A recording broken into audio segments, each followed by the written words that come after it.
message affirmation this morning is, I think and speak joy. There are so many times in life where, unfortunately, if we stand back and look, we talk so much more about our problems than we do our joys. And by talking about those problems, we keep them in the forefront of our mind. We keep that active molecules going, and this sends this flow through our body and into our lives. And we don't think that it is as important as it is, or that it has this dramatic effect that it does on us, but it absolutely does. So we're going to challenge everyone to, over the next week, not talk about any of your problems. Just because you don't talk about it doesn't mean it's not there, of course, but it's a world better to not be talking about it. Because when you go and you talk to people, you're talking about your problems, and it's just compounding and compounding all this kind of negativity we put in the universe. Because the reality is we're living the human experience, and there are going to be problems. There are going to be the hills and the valleys, and that's just the process. But when we concentrate and speak more about the top of that hill than we do the bottom of the valley, our lives are in such a better place. I was watching PBS. I'm a huge fan of PBS. I think I talk about one of their shows every week up here. But there was a biography where a bunch of baby boomers were interviewed, and they just sit and do an interview. And it was interesting because one of the ones who was interviewed was Deepak Chopra. And he has such a wonderful dynamic grasp and understanding of the power of thought. And it's great because he came from a very legitimate side. He's a physician. He was first, he got his boards in internal medicine when he came to the States, and then he began studying the chemistry of the brain, and he found that every thought releases a molecule into the body.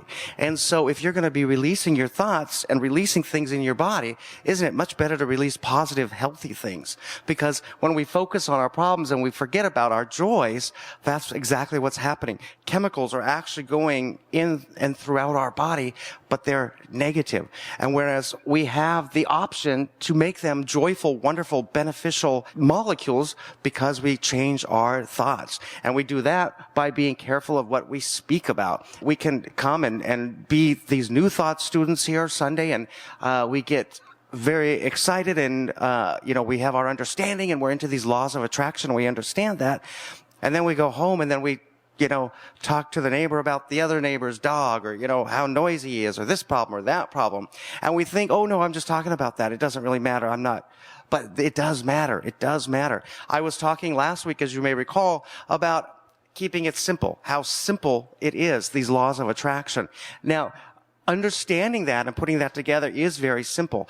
It is, however, very challenging to reroute your mind so that we know to stop thinking negative things. And I know I fall into this all the time. Somebody, does something rude at the supermarket, or, takes something off the shelf and leaves it somewhere else, or cuts in front of you, and you think, oh gosh, that's such a rude, untrained person, or not aware of what they're doing.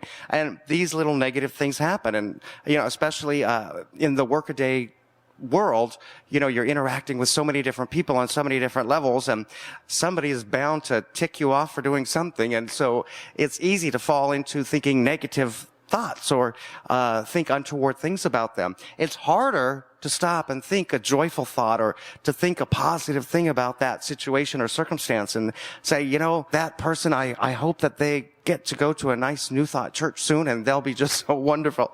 So those things are hard. It's hard to change your way of thinking. Change is very hard for anybody in any circumstance or situation. Generally, a lot of people have trouble with change, but certainly changing your way of thinking.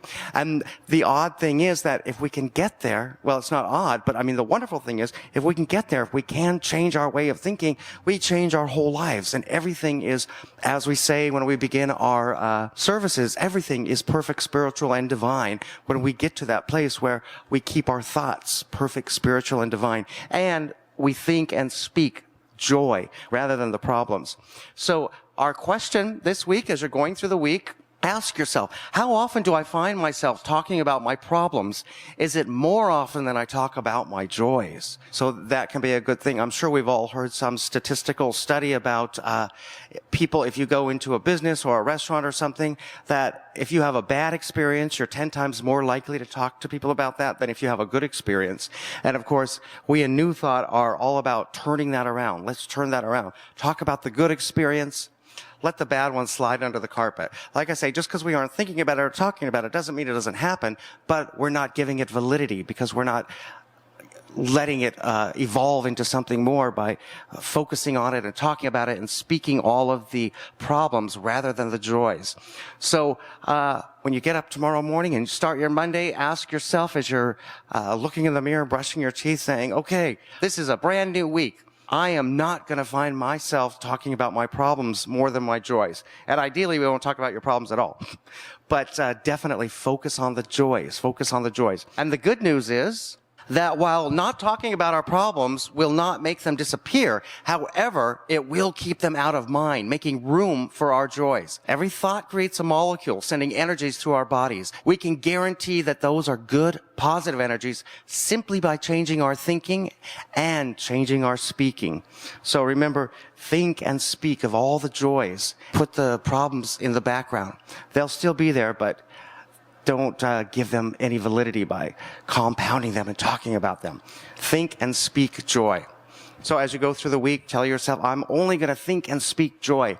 I'm going to focus on the joys. I'm going to focus on the top of the hill. I'm going to forget about the valley. Even though I've been through it, it doesn't matter. It's the top of the hill that matters, and that's what I'm going to focus on.